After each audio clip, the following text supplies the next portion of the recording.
Olá, meu nome é João Carvalho, do canal Concursos com João. Então, nesse vídeo, vamos tratar aqui sobre os principais pontos da Lei Orgânica do Tribunal de Contas do Estado do Rio Grande do Sul.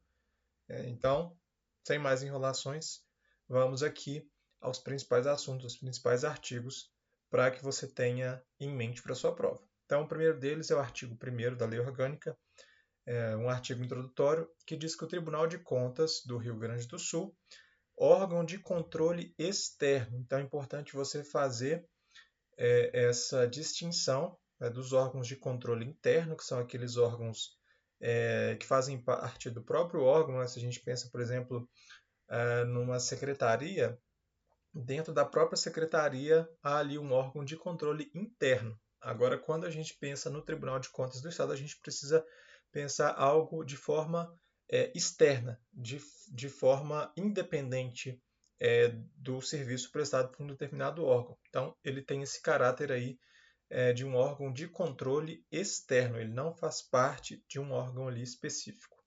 Ele possui sede na capital, né, no caso aqui na capital do Rio Grande do Sul, tem jurisdição própria, ou seja, tem alguns casos que ele atua de forma própria e privativa, atuando aí em todo o território do estado do Rio Grande do Sul. Então, importante esse artigo 1º. O parágrafo único complementa esse artigo dizendo que a sua jurisdição, nos termos desse artigo, estende-se aos entes elencados no corpo do artigo 34 que estiverem fora do território do Rio Grande do Sul. Então, eventualmente, se tiver algum litígio alguma lide, que envolver algum ente fora do território do Rio Grande do Sul, mas que o território do Rio Grande do Sul tenha interesse naquela demanda, essa jurisdição vai estar contemplada. O TCE Rio Grande do Sul vai possuir a jurisdição para analisar essa lide aqui. Então é importante também esse parágrafo único. Artigo 2º, o Tribunal de Contas compõe-se de 7 conselheiros. Uma questão super importante para a sua prova. Se a gente pensa aí no TCU, o TCU são 9 membros. Aqui, no caso do Tribunal de Contas do Estado, aí já são 7 conselheiros. Então, bem importante você ter esse número gravado. Dando seguimento, integram a organização do Tribunal de Contas.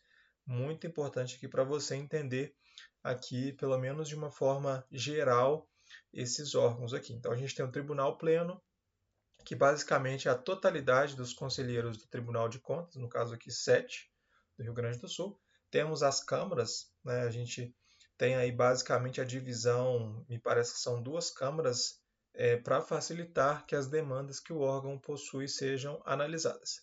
Os conselheiros, que são os membros ali do Tribunal de Contas, a presidência, quem vai ali de fato representar o Tribunal de Contas de forma interna e também de forma externa, as vice-presidências, né, que vão prestar o suporte à presidência, a Corregedoria Geral, um órgão mais aí de correição, temos a ouvidoria, que costuma ali receber reclamações e sobre elas deliberar, auditores substitutos de conselheiro, então os conselheiros têm aí substitutos para fazer as suas vezes quando assim for necessário, corpo técnico e serviços auxiliares, né, então os servidores, eventualmente ali um serviço de perícia que precisa ser feito, isso aqui está abarcado nesse inciso 9º. E 10, a Escola de Gestão e Controle Francisco Juruena. Então, há essa escola para, de alguma forma, prestar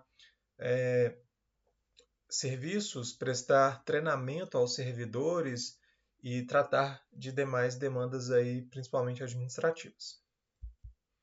Dando seguimento, artigo 4º, os conselheiros do Tribunal de Contas do Estado, que, relembrando, são 7, serão nomeados pelo governador do Estado. Então, o chefe do Executivo Estadual tem essa função aí de nomear esses conselheiros. Artigo 5º, os conselheiros, nos crimes comuns e nos de responsabilidade, serão processados e julgados originariamente pelo Superior Tribunal de Justiça.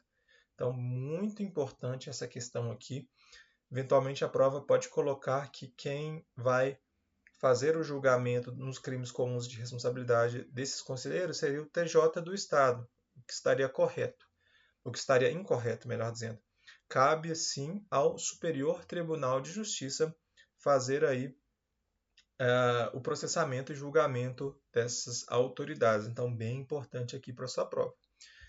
Artigo 6º, não poderão exercer contemporaneamente o cargo de conselheiro parentes consanguíneos ou afins na linha reta, em qualquer grau, e na linha colateral até o 2º grau. Então, bem importante aqui a gente gravar, sobretudo, essa questão do 2º grau. Então, o 2º grau aí é esse limite que a gente tem. Isso aqui também, esse artigo também, isso é chamado de incompatibilidade. Essa impossibilidade de exercer esse cargo, sendo aí parente consanguíneo, afim, linha reta, em linha colateral até o 2º grau. Artigo 7º. Os conselheiros têm prazo de 30 dias, prorrogável por mais 30, contado da publicação do ato de nomeação no órgão de divulgação oficial, para posse no cargo, e 15, igualmente prorrogável por mais 15, para entrar em exercício. Então, resumindo, conselheiro do Tribunal de Contas do Rio Grande do Sul tem 30 dias para ser nomeado, né? Tem aí prazo de 30 dias para posse, melhor dizendo, 30 dias para posse, podendo prorrogar por mais 30, e 15 dias para exercício, podendo prorrogar por igual período, ou seja, por mais 15. Então, 30, 15. Essa regra do 30, 15, importante para a sua prova. Artigo 8º. Depois de nomeados e empossados, conselheiros só perderão o cargo por sentença judicial transitada em julgado, exoneração a pedido ou por motivo de incompatibilidade. Então, aqui nós temos as possibilidades do conselheiro perder o cargo, quais sejam sentença judicial transitada em julgado, exoneração a pedido, ou seja, o próprio conselheiro fez esse pedido, ou ainda por motivo de incompatibilidade, que a gente verificou aqui no artigo 6º. Artigo 10. Os auditores substitutos de conselheiro em número de 7. Então, ou seja, os conselheiros são 7, os auditores substitutos dos conselheiros também são 7. Basicamente, aí, então, um auditor substituto para cada conselheiro. Esses auditores substitutos serão nomeados pelo governador do estado, assim como os próprios conselheiros, né, como eu passei para vocês anteriormente, e essa escolha vai ser feita dentre bacharéis em ciências jurídicas e sociais. Então, há essa dualidade, né? Essa dupla possibilidade de escolha. É necessário que eles possuam bacharel em ciências jurídicas e sociais, mediante concurso público de provas e títulos. Então, é feito uma prova, né? Normalmente aí uma prova objetiva de múltipla escolha, e ainda é analisado os títulos, né? Quais cursos aquele determinado candidato ali já realizou. Obviamente, quanto maior a pontuação, maior a probabilidade de ser convocado. Realizado perante o Tribunal de Contas. Artigo 11. Os auditores substitutos de conselheiro, nos crimes comuns e de responsabilidade, serão processados e julgados originariamente pelo Tribunal de Justiça do Estado. Então, aqui é uma informação importante que a gente tem, que a gente verificou anteriormente, que os conselheiros, né, o artigo 5º, são julgados pelo STJ.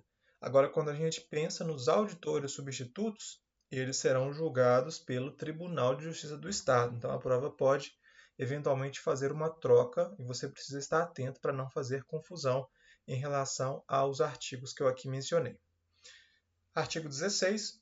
O Ministério Público Especial, junto ao Tribunal de Contas, rege-se por lei estadual específica. Então, aí há um Ministério Público que atua junto ao Tribunal de Contas, e o funcionamento desse Ministério Público é feito por uma lei estadual específica, ou seja, uma lei estadual que trata especificamente sobre essa demanda.